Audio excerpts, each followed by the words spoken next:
Oh my God, my headphones were dead. My Kindle is not bringing up. It's just queued to bring up the cover. Why? I don't know. That's a great question. Welcome to the Incoherent Fangirl. Where Karin took the brain cell today, and so I was the one scrambling. In my defense, she made me. I It's not did. me. I She was did. like, "You gotta get your notes ready. We're gonna be so prepared." And then it was me. It's not my fault. I did what you It told was me to do. me. Hi, I was the problem. It was me. I am Karen from Gilda Creek Farm. And I'm Mandy of the Turret. I'm sitting here trying to figure out what that could be from. I don't know that you're gonna guess. I, I, I have no clue. Okay, in our timeline, it is March 27th. My mom's birthday was yesterday. My dad's birthday is in 2 days. Yes, they were born 3 days apart. Adorable. Happy birthday, parents. And in y'all's timeline, it is April 4th. Where did the time go? How did this I almost happen? said May the 4th be with Wrong month. you a month early. Whoops. Oh, what a day. What a day. uh, yeah, what a day. Mm.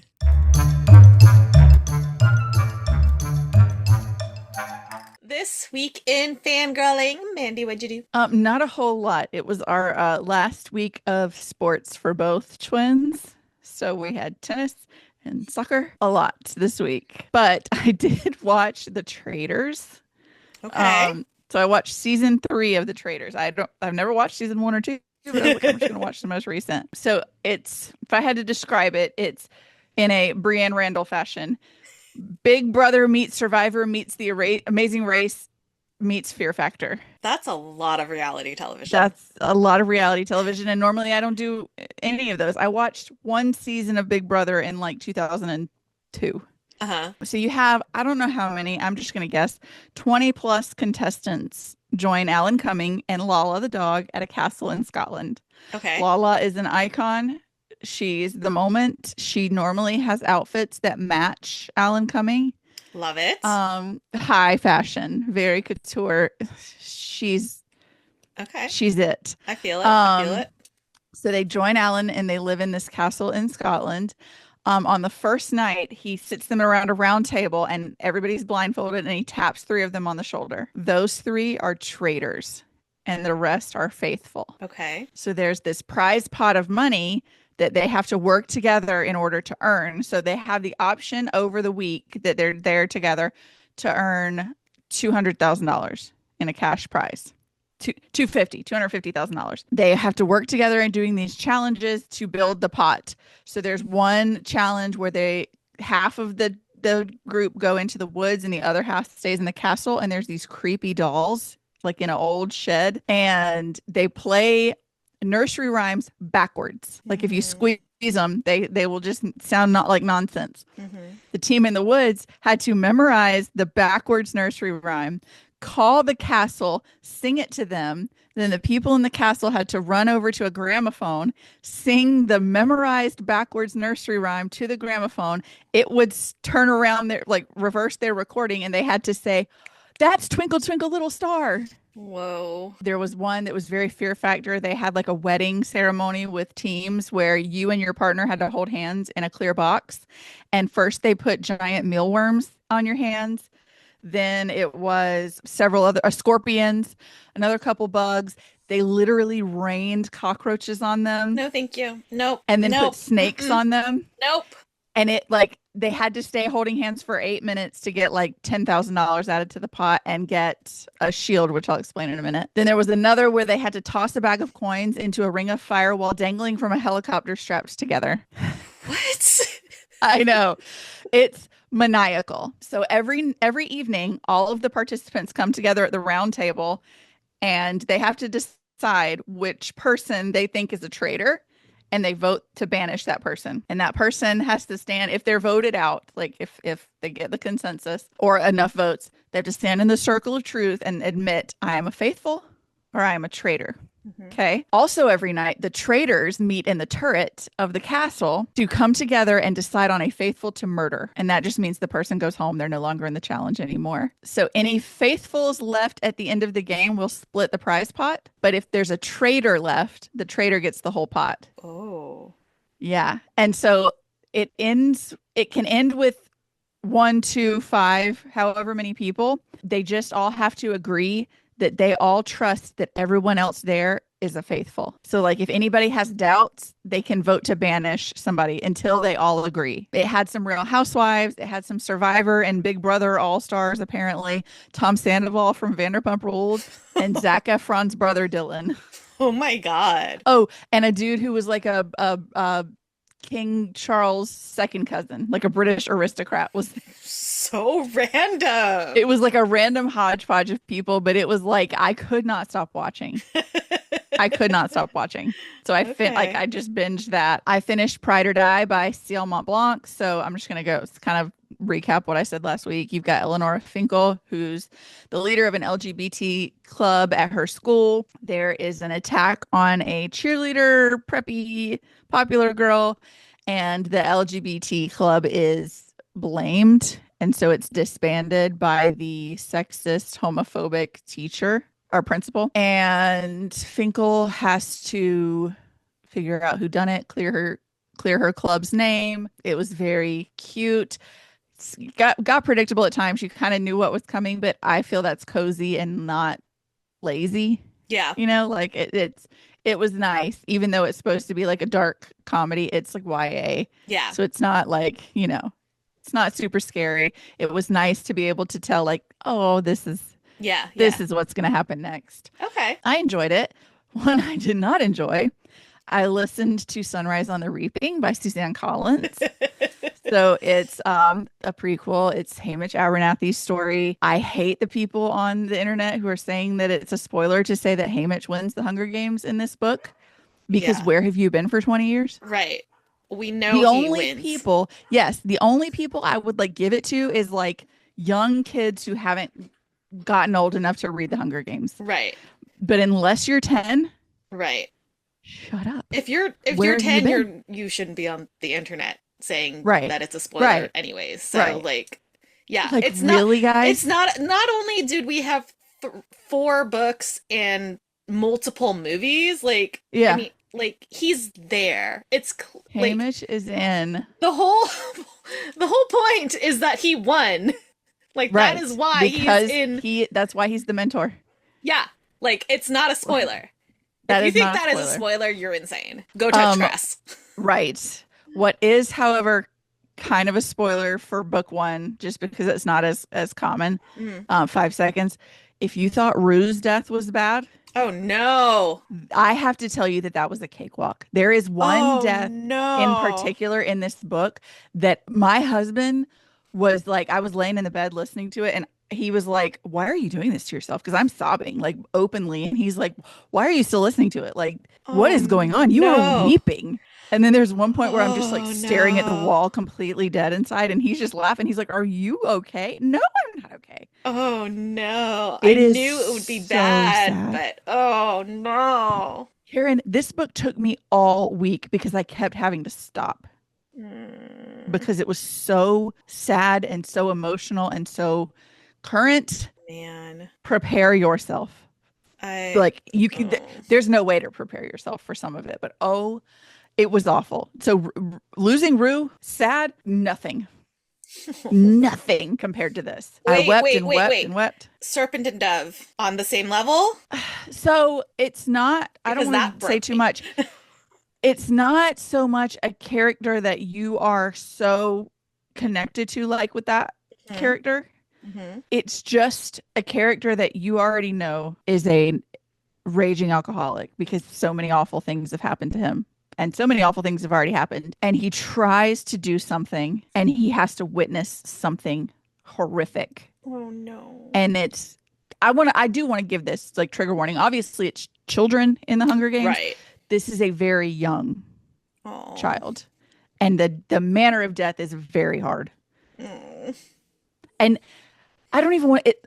I don't want to say it because I don't want to give away a spoiler, but Right. it's not, the death is not on page. The death is returned to, but it is still such a gut punch. And especially if you put yourself in Haymitch's shoes Ugh. in that moment, and if you have read it, you'll know what I'm talking about. If Yeah. you are reading it, when you get to it, you'll know what I'm talking about. It's not serpent and dove level pain, but it was so sad. And then there's so many scenes where it's like, how many things can you put a person through? Like, I how many things can you put a character through? I feel On like that level, it's worse than Serpent and Dove. yeah.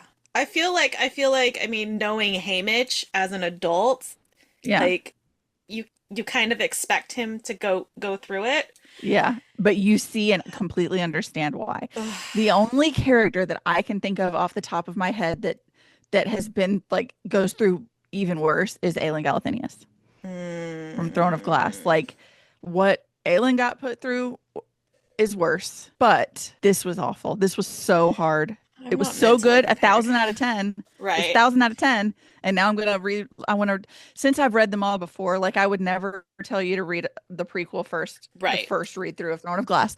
I've read all the Hunger Games several times, so I Right. know. So I read this one in like chronological timeline order. So now I'm gonna go back and read the other Yeah. original books. Ugh. I'm not mentally prepared now. I Well, was you can already cuss not me out. I was No, already not mentally prepared, but like this just makes it worse. there's no way to be mentally prepared. I just, like I said, I kept having to take breaks where I was like, I'm not going to listen to it for the rest of the day. I Sweet can't. Haymitch. But I also was so afraid that I was going to see a spoiler, and I wanted to get his story Yeah. from him through Yeah. Suzanne Collins. Yeah. So I did like rush it too, Hmm. but that was a rough one. Okay.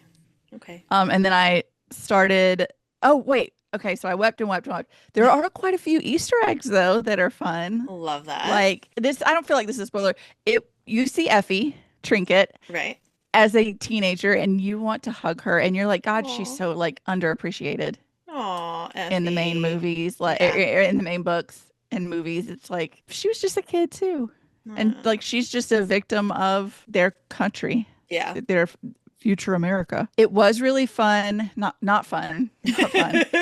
It was really interesting as the great grandchild of a coal miner to get, because you don't really get a lot of District 12 in Katniss's books. Right. This, there's a lot of mining talk. There's a lot of, Mm.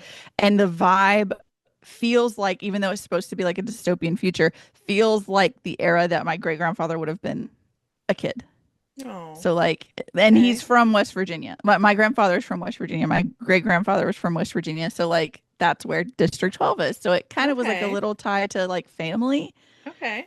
So that was fun, interesting, whatever to be able to experience. And then the Easter eggs were fun, and they're not like crazy, but it'll be like the Malark Bakery, or Oh, like, oh, I took some bread to the Everdeens, and so those are nice, okay. to help with the pain. Yeah. And then I haven't finished, but I started Those Fatal Flowers by Shannon Ives, which we'll talk about later. And I think that's all I did. I had kind of a sports filled, boring week. I had a slow week too, actually. What did you do? I read Immortal by Su Lin Tan. You have Li Yan, who is the heir to Tianxia. When she is poisoned, her grandfather, who is like the current ruler, steals an enchanted lotus in order to save her life, which enrages the immortal queen in the process, who then sends the god of war to attack Tianxia. Hot. Upon her grandfather's death, Lian ascends to the throne with the knowledge that she is going to be required to pledge fealty to the immortal queen in order to keep the peace between their two realms. But when she is summoned to the immortal realm, she takes the opportunity to try and form an alliance with the god of war himself. There are more forces at play than she knows, and the treacherous attraction and dangerous bond she forms with the god of war threatens not Oh just her ability no. to protect her kingdom, but also her own heart. Oh, I hate it. I don't like Oh it. no, how terrible. It's really good. Not the God of War. It's really good. It's Sulintan. I loved it. I loved it. I read Those Fatal Flowers by Shannon Ives, which we will talk about shortly. I read Happy Medium by Sarah Adler. You have Gretchen Acord, who is a fake spirit medium who finds herself in over her head after her best and wealthiest client hires her for a favor. Gretchen's client has a friend who is trying to sell his struggling farm, but unexplained phenomena are causing all the prospective buyers to turn tail and run away. Yeah. Gretchen is tasked with cleansing the farm so that she can help a nice old man and also give herself an infusion of much needed cash. But when she arrives at the farm, she finds that it is not an elderly man she has been tasked with helping. It is his hot and very skeptical grandson, Charlie Waybill. Oh, He okay, clocks Charlie. her from the get-go and basically kicks her out and wants nothing to do with her because he thinks that she's taking advantage of his friend. He is just like, you're a fake. I don't believe any of this, that kind of thing. And she's like, you know what? Fuck you. I'ma go. But when she turns to leave, she finds herself face to face with a real life ghost. This ghost is Everett Waybill, Charlie's great times however many uncle, distant cousin. I don't really remember what the relationship is, but they're related. Relative, yeah. Yeah. Everett enlists Gretchen to help him convince Charlie to not sell the farm due to a family curse that led to Everett being stuck haunting the farm since the 1920s. The curse says that the farm has to stay in the Waybill family and that any Waybill that leaves with the intention of never coming back without another Waybill to take their place will meet an untimely end, which is what happened Oh, to Everett in the 1920s. He tried to leave without putting somebody in charge of the farm and met his end and has been stuck there as a ghost ever ever since. since. Ooh. Gretchen convinces Charlie to give her 1 month to convince him that he can't sell the property. But of course, forced proximity leads to romance things. It's so good. It's Sarah Adler, which I uh, have it over there on my shelf. it's I was it's writing good. a book about ghosts, and so I didn't want to Right. read any books about ghosts and inadvertently even have it I assumed that I had taken anybody's idea. Having read both, I can tell you that they are very different. Okay, good. So if you feel like you want to read it now, feel free. Yeah, I can now. Yeah. Okay, so then I read The Mark of Athena by Rick Riordan, which is book 3 in the Heroes of Olympus series, which means that I yet again cannot really tell you Yeah. anything that happens. But oh boy, that cliffhanger. Oh boy. I am ready for the next one. I think my hold is ready, maybe, hopefully, because Please. that ending is not fair. Not cool. Not cool, Rick. Not cool. And finally, I read Skin by B.B. Easton. So remember when I was telling you about 44 chapters about 4 men, B.B. Easton's memoir, and I said Oh that yeah. she like made a joke about writing a book about each of the 4 men? Well, she did it. So Hey. this one is about Ronald Knight McKnight. They call him Knight, and her relationship with him. I really like BB's writing style, but it was a little weird to be reading about a relationship between a 15-year-old and a 17, 18-year-old, especially with how much not suitable for kids content was included in it. Yeah. I don't know how much this story was fictionalized from what like actually happened, but honestly, if any of this was real, oh boy, this poor girl. No wonder she became a psychologist. Yeah. It was a ride. Yeah. I really love her writing style though. Yeah. But yeah, it's definitely a ride, to say the least. But it was fine. It was good. I will continue reading. I will read the other 3 books about the other 3 men. So we'll see how Yeah. it goes. Maybe they'll age up.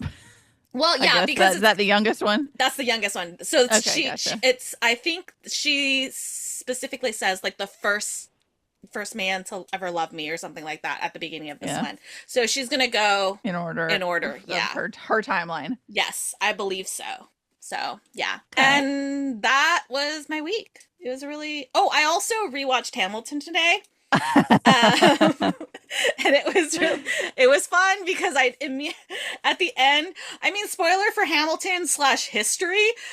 Um, right?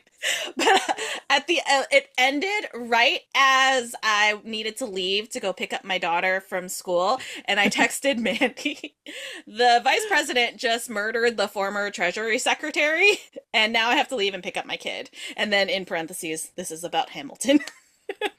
But The hope I like, felt for a single second. but like truly, the thing is, saying that without qualifying that it's from Hamilton is so unreasonably like realistic Yeah, for like like I right I would now. have believed it. And I hate that for us. Because like I have to go pick up my kid from school because it's a national emergency. Like Like, I hate that for us that yeah. like we would be able to believe that like so 6 months easily. ago, if someone said the vice president murdered, you'd be like, Absolutely somebody on not. the debate floor, maybe. Absolutely not. She ain't Yeah, murdered nobody. right. But like right now, Now you're like, is this real? Are you joking? mm. Like, yeah, so A person of color came near him and he just snapped. all right. Like, Who knows? Who knows? It's someone not said they didn't want to have children and he just lost it. it's not safe right A now. poor came around. A poor Oh my God. But yeah, so that was my week. America. Not much going on other than just existential dread, you know. Always. Always. Yeah, we've been quoting Hamilton a lot with the whole France should be thankful they're not speaking thankful to us they're not speaking German. I just looked at my niece and I was like, we needed money and fun and guns and half a chance. Who provided those funds? And she's like, France. Yep. France. Yep. France did. It's just yeah. It was time for like a rewatch of it. Yeah. Like unfortunately it's far too relevant to life right Like we now. haven't learned anything. We I, it's been 200 years. Nothing. Not a We thing. will kill your friends and family. Mm, not a thing has changed. Oh, Yes. maybe I'll come back in another life and I'll be in the good place, not the bad place. That'd be I just nice. keep wondering, like, what did I do in a past life? Right. What did you do? What did we do to deserve this? I don't But then know. I'm like, you're living at the same time as Harry Styles. Shut up. And I'm like, that's fair.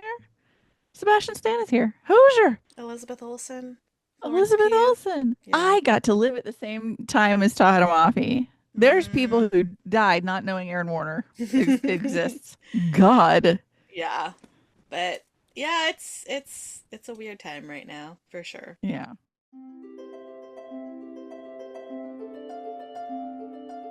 Do you have to raise our spirits a little? Do you have a fictional boyfriend this week? I put down two names. I have a fictional bestie and I have a fictional boyfriend.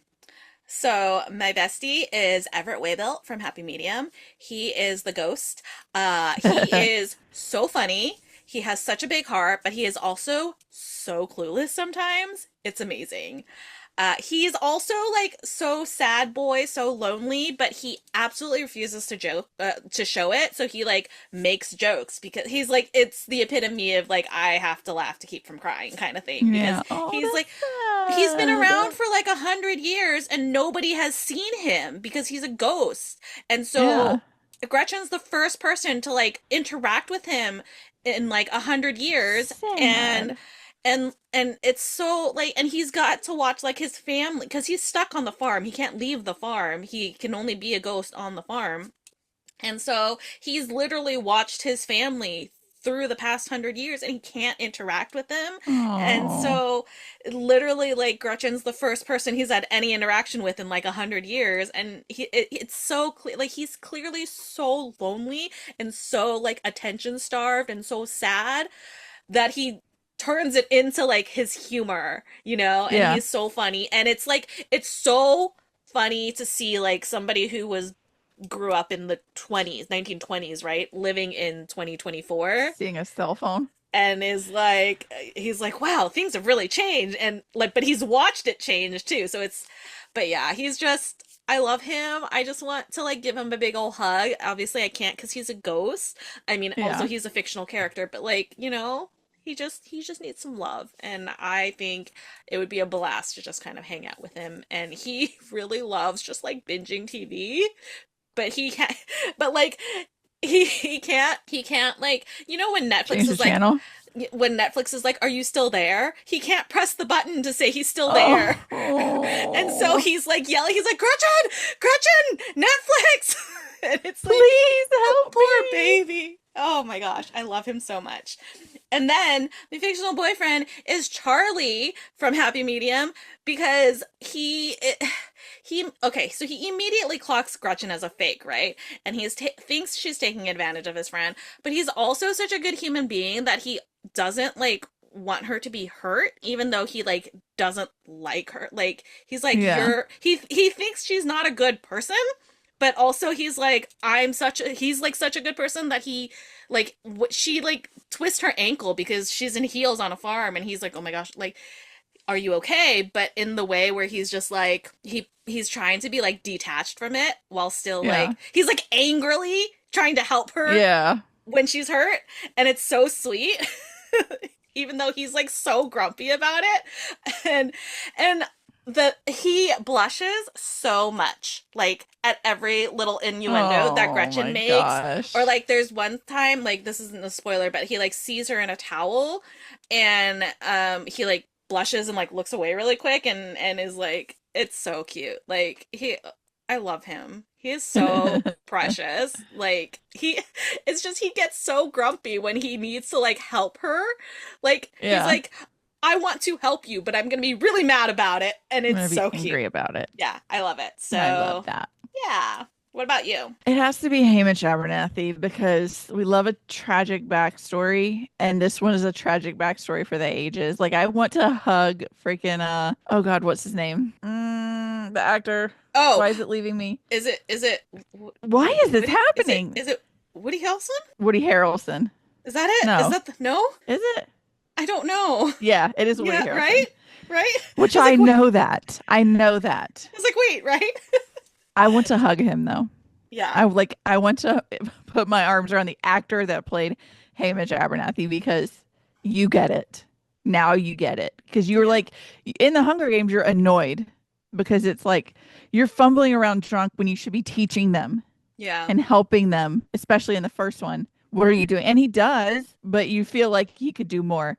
But to Yeah. know everything he went through as an actual child is just like, But at the same time, I don't know. Maybe this was just me, but like even in the Hunger Games, I like felt bad for him oh yeah, because like yeah, you're like annoyed, but at the same time, you're like in the back of your mind, like you're thinking like everything that they're going through now, he he already probably had did. it.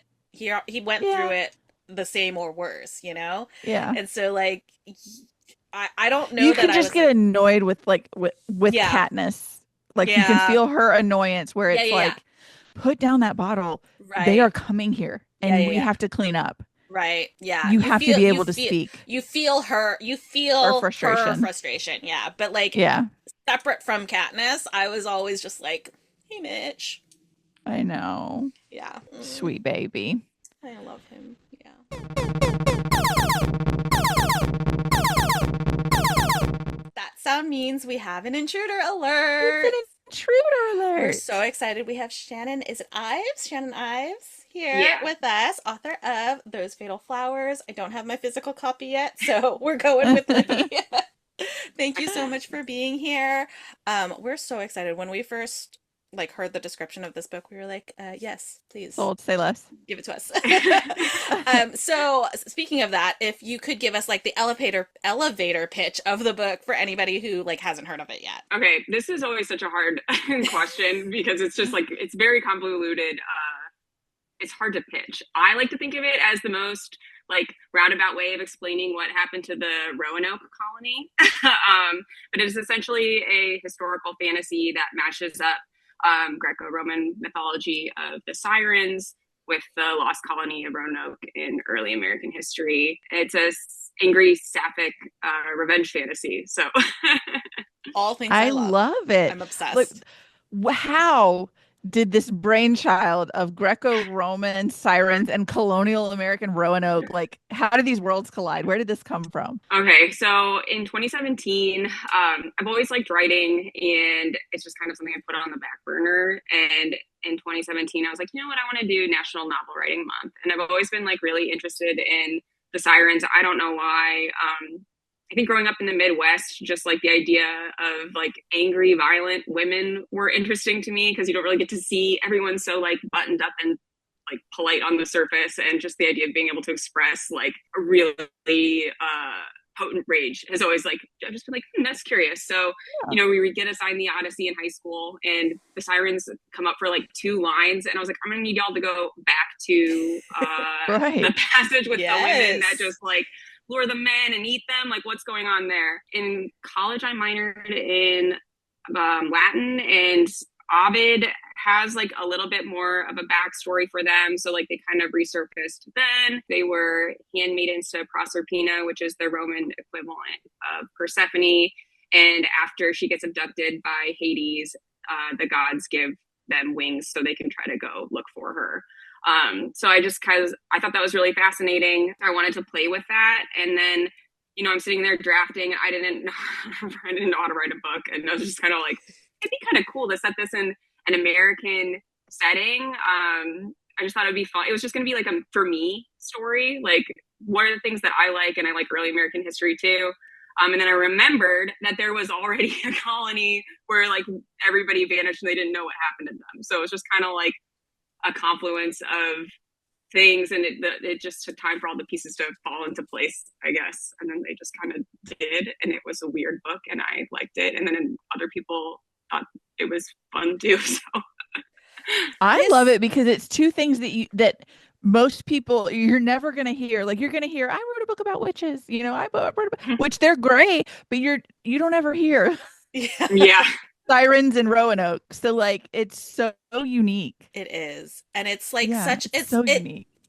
it's just the way that you wrote it too. It's like this is all I feel like this has always been the story of yeah, Roanoke, of how it vanished, right? And yet it's not like it's a fantasy, but it's like it lends itself so well to this historical thing that happened that we just don't have an explanation for, which I love so much. yeah. It was really fun to get to go back and forth, like playing with mythology details and then jumping over and playing with actual historical ones. And there were some fun moments where it just felt like, oh yeah, like this is uh, destiny, I guess. I don't know. There's some tree on Roanoke Island somewhere that has, I believe it was when they were trying to carve Croatoan into it, which is, I think they were telling people where the settlers were going. They're not really sure where they went. The thought is that they went to the mainland and just kind of like got absorbed by local tribes after like running out of supplies. But the only letters on the tree are CRA, so they call it the Cora tree, and that was after I'd already named the love interest Cora, which is like a nod to Persephone, because in Greek mythology they call her Kore, which means the maiden. So it like all just kind of felt like, I don't know, it came together really nicely. And that always, I guess, when you're writing a book, you're looking for any sign from the universe that you should be doing it. Yeah, that's what I was And gonna say though. Like this is signs that this book needed to be here. Mm-hmm. thank you. Absolutely. Yeah. So how much you talked a little bit about like the inspiration, right? But how much research did you have to do like after you started writing? Like did you have to go into digging into the myths more, digging into the history of Roanoke more, in order to kind of weave everything together? Yeah, it was more the Roanoke side that needed fleshing out, because the myths, like the background is there, but like it kind of, none of them pick up where the book starts, which is with them on the island already. So by that point, like it seems like everybody has, all of the male authors have, they're done giving them backstories, and they're just like these monstrous women that lure sailors to their deaths. So I had kind of free reign to play with whatever I wanted to in those chapters. But yeah, the Roanoke ones they were hard because there's not a ton of information about it. A lot of like the buildings and stuff, I like looked at Jamestown for inspiration because they dismantled everything before they left. So there's no, and they don't like haven't been able to find the site. So there's no like archaeological evidence for what these buildings look like. But Jamestown is super preserved, and I want to say it was 1607. So it's like 30 years later, but is kind of the closest equivalent that we have for what the next American colony looked, or English colony in the Americas looked like. Yeah. So like things like that came from Jamestown. Very cool. I've looked at your website and it said like this quote. I just like almost fell out. She writes about wayward women, monsters, and wayward women who are also monsters, and that is just chef's kiss to me. Thank Um, you. I can imagine that she gestured vaguely, inspired the female rage in this story. But was there Yeah. like something in particular? And I guess like reading about the sirens could have been part of it, but was there something in particular that made you know that this was a story that needed to be told? So yeah, the first draft started in 2017. So it was right after Me Too came out, and like we had our first go around on this election nightmare. So I was just like incredible. Yeah. I was pretty pissed. And Yeah. like I said earlier, it was just kind of like a revenge fantasy. I was really mad at most men, and like in subsequent drafts, like they became some, like we got Will, who became like, okay, not all men are bad, some of them are fine. But the first one was pretty black and white, like I hate them all and I wish I could tear them apart with my talents. But It's the bear. It's the bear. It's always going to be the bear. Yes. it is always the bear, yes. But I think that Me Too is probably like the impetus for like how much anger there was in the state at large, the world at large, I guess. Yeah. Yeah. I do have to clarify. I rolled my eyes when you said this election circuit. It was not at you. It was at Oh no, I him. Yeah. Gestures vaguely. Him. Yeah. Just to clarify. Yeah, no, you're I'm good. with you. Yeah. Yeah, the world is on fire. It It sure is. It's real And they fun. just have the living right- gasoline. Like that's Yeah. just make it worse. Good time. Every day, all So day. you all the time. mentioned you mentioned it was very black and white. Did you have to like scale back a lot on Yeah. the hate? Because I feel Yeah, I did, and I added Will in a subsequent draft to have like one nice guy, and then I had some like beta reader feedback that was like maybe Thomas doesn't have to be like so one-dimensionally evil, and I was like, okay, I know, and I was like, I kind of think he does, but then I added his mom, so I was like, okay, well Agnes can come in, and then it can be less about gender as a precursor to or a propensity to violence, and more about wealth and power, access to power instead. So try to balance the scales a little bit that way. yeah. I hate that it's That's like fair. you started this in 2017 and it's still so topical So today. Like I relevant. Yeah. hate it. I mean, I love I the know. book, but I hate that it's so like We're supposed to relevant move forward. I know it's a bummer, but Yeah. alas. Here we are. So this is your debut, and I know, like, for listeners, it came out in January, right? Yeah. The end of Yeah. January. Mhm. So, what was your release experience like? Like, was it pinch me, or was it just kind of like, meh, whatever? Like, what's that like? What's it feel like? It was really cool. Like ARCs went out last summer, so like all of the like pent up anxiety I had, I was like, oh shit, like people are actually going to read this and they're like going to have opinions about it, and you know, like all the stress associated with that, like I was able to get over it before the release, which was really nice. I'm an anxious girly, so I kept it like pretty low key on actual release day, and just kind of I took the day off work and I went to my local bookstore, and like it was there, and that was really cool. And then I was just like soaked in like hearing from friends and family, and like people I went to high school with who I hadn't like heard from in a long time, reaching out to me saying congratulations. Like it was really lovely. I had a great day. I That's love so that. special. Yeah. That is really special. I want to talk about your writing process a little bit. So, Mhm. are you more of like a plotter or like did you outline before you started, or did you kind of just go with the flow? And also, it is dual timeline. So, did Mhm. you like start with one timeline and then do this other one, or jump back and forth between those? Yeah, so I would say I like very, very loosely plotted this book, like the loosest definition. It was mostly pantsed. I've drafted 2 other books since then, and those have each one I get more like I plot more ahead of time, because otherwise I just kind of end up sitting there for like months waiting for the rest of the story to reveal itself when I don't think about it ahead of time. So this was kind of my first experience with how that would go, and it went very slowly. But I had written it in chronological order, and something didn't like feel right about it. I was reading the draft back, and I at that time was way more interested in the scopuli chapters. So I was like, I keep wanting like. Then that was all over in the beginning. So I was like, by the second half of the book, I was like, I'm bored now. I'm bored.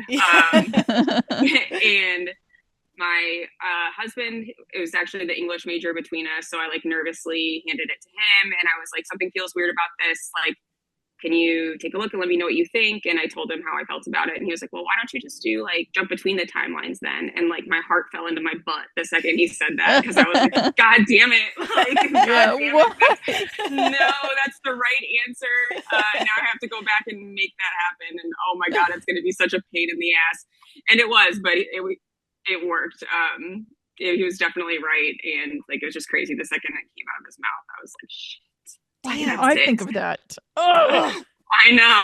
Why didn't I think of it? And that, and it's obviously the correct answer. I guess I got a men lot of can work be to useful do. sometimes.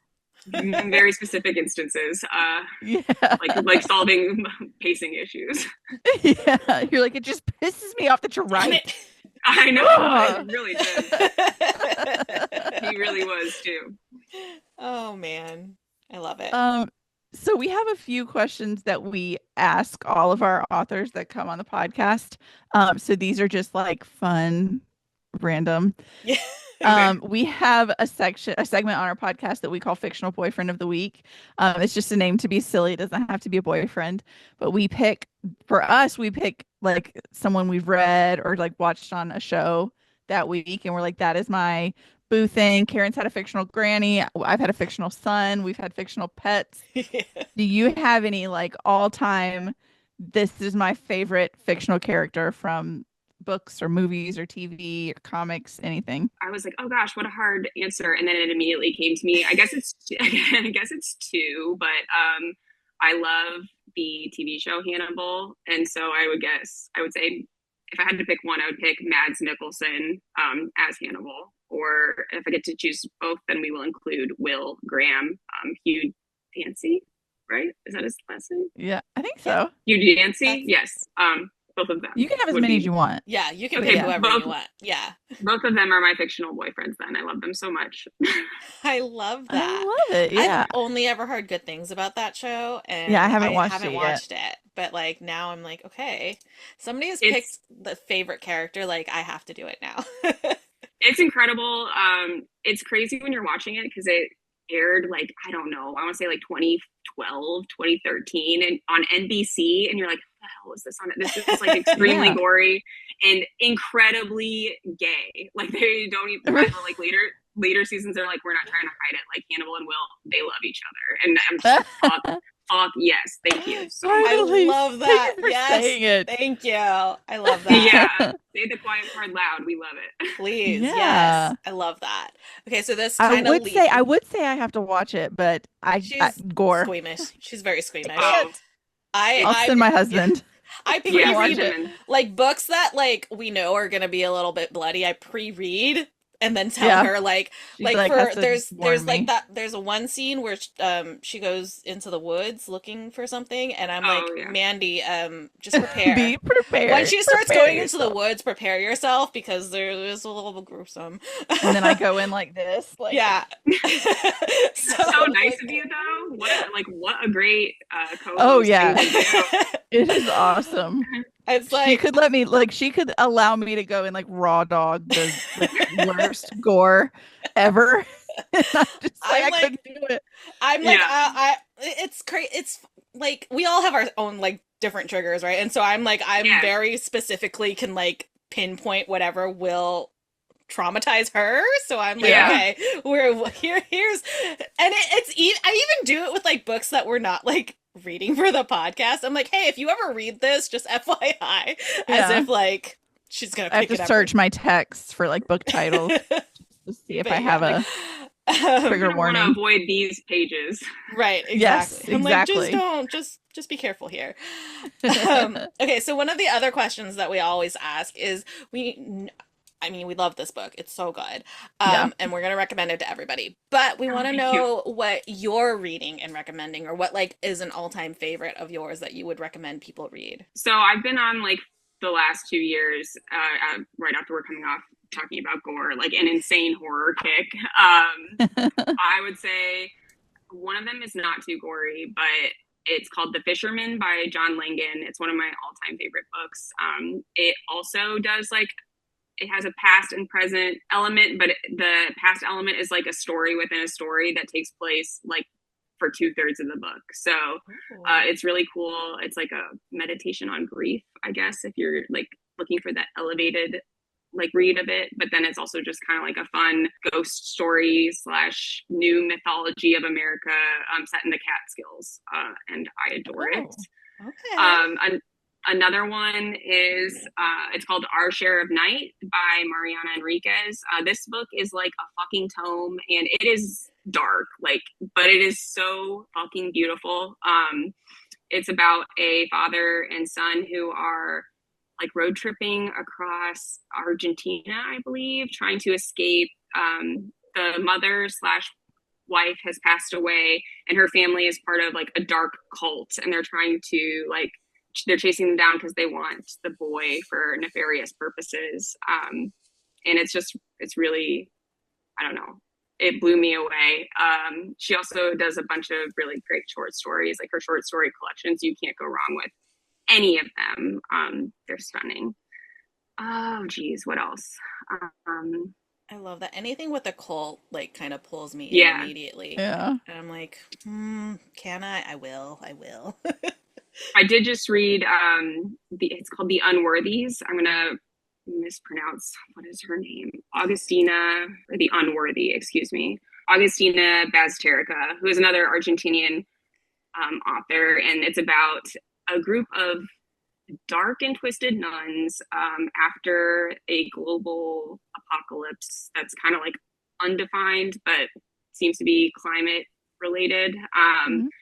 And it's the focus on the main nun who is like, I guess, coming back to her humanity. She very much does not have it in the beginning, and then like a new girl stumbles in, and she kind of falls in love with her and like learns to be human again, amid this like really sadistic group of nuns. So like it sounds That That seems sounds interesting. amazing. it's incredible. The writing in that is just like, ooh, I read it and I'm like, fuck. If I could write like even 3 sentences as beautiful as this, like I would die happy. And she strung a whole book of them together, and super aspirational. So like that was really fun to read. It's dark, but I'd say less so than Our Share of Night. It has kind of a hopeful ending. Not really, maybe. But I love it. I love it. I'm gonna add it to my TBR for like next time I'm feeling brave. yeah. Okay, so what comes next now that you've got your debut under your belt? Are you working on any projects or? I am. I'm like furiously editing. I call it like what's the word? The project code name, I guess, in my head is Little Lovecraft on the Prairie. So Oh, hey. I'm going back to like more American history, and this is about like a woman whose lover has passed away, so she lets her husband like move her out to Nebraska territory in 1866, and has the feeling that something might be sleeping beneath the grasses out there, and maybe if she wakes it up, it'll help bring her dead lover back. Probably not, Ooh. but worth a shot. I like it. I like it. Can Is I this have that now? is Yeah, this sold? Like like, when can we expect this? No, it's not. I have to finish editing it, and then we'll see what happens next. Hopefully somebody wants it. Okay, If not. publishers. Hey, you want we it. want it. We want it. Yeah. We want it. So you need Yeah, to we you for need to sure. acquire it, please. Fingers crossed. Yes. Well, this is the part where we do have a little bit of bad news for you. Now that Karen's you gonna apologize, and I'm not sorry. So now that you have been on the podcast, you're actually legally obligated to come back for all future book releases. Ooh, Um, excellent. we don't make the rules, we just enforce them. Happy to do So, so. yay!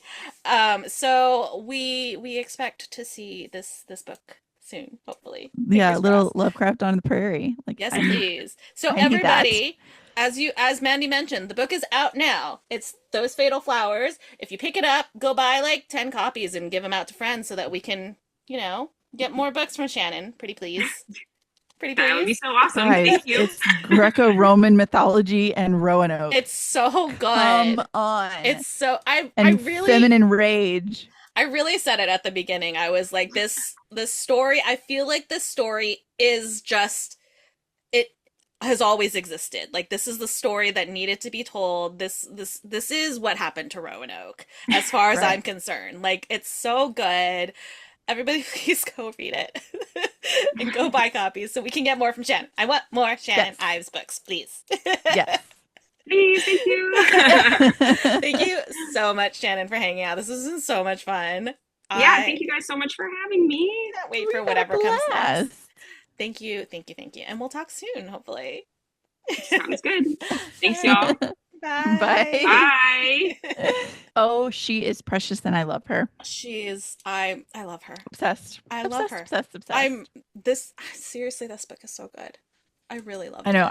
it. I can't wait to finish it. I really, really enjoyed it. I was like, how has nobody ever thought to put these elements together? Because And then now it makes you wonder, like, what other combinations are there? it just worked so well. It Yeah. works so well. Like, I love it. I love it. I'm obsessed. Yeah. Like, I want to put the Romanovs in the Gold Rush now, or like, like Oh my God. You said Gold Rush. so and many things. You said Gold Rush, and now I'm like, wait. I need stories set at that time here, Yeah. please. Like the California Gold Rush was such a huge part of my childhood because like not like the actual event obviously because I'm not that old, Yeah. but She's like not that old. She's younger than me. but by a couple months. But like it's something that like I grew up in California, so we talked about it every year in school. Like I probably know more about the California Gold Rush than any other historical thing in my life, Like so now I'm like I need to go find books. Like Yeah. you said that and I'm like, wait, are there any fiction books? Okay. Do an for announcement? I'm so excited. I cannot wait.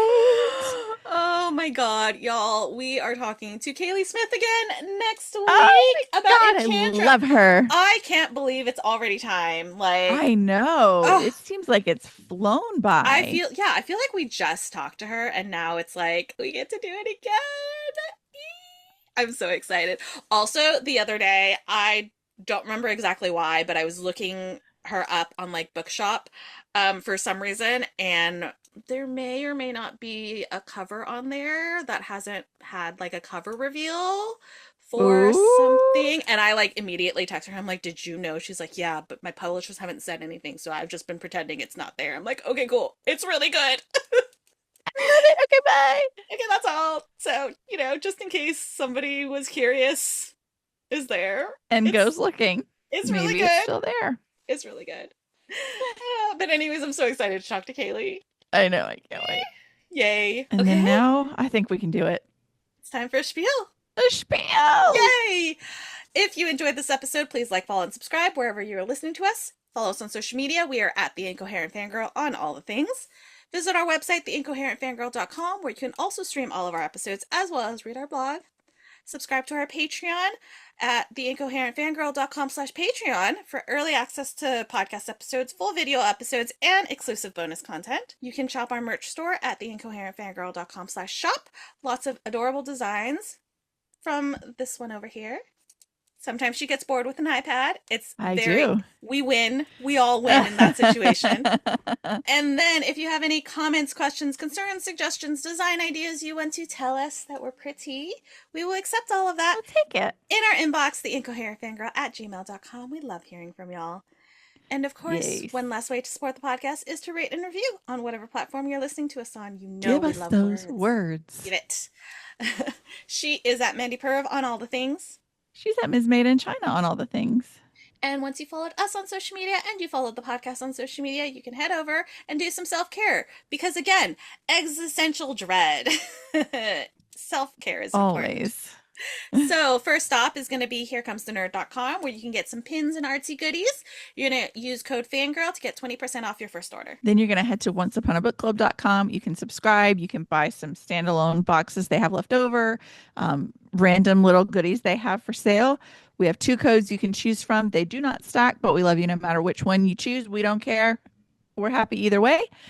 You can use code Karin10 or Mandy10 for 10% off, but you have to make sure you spell Karin right, or we're going to make sure your name gets selected in the Hunger Games, and you're probably going to die there. So, Yeah.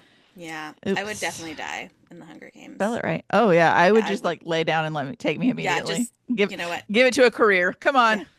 Take it. It's fine.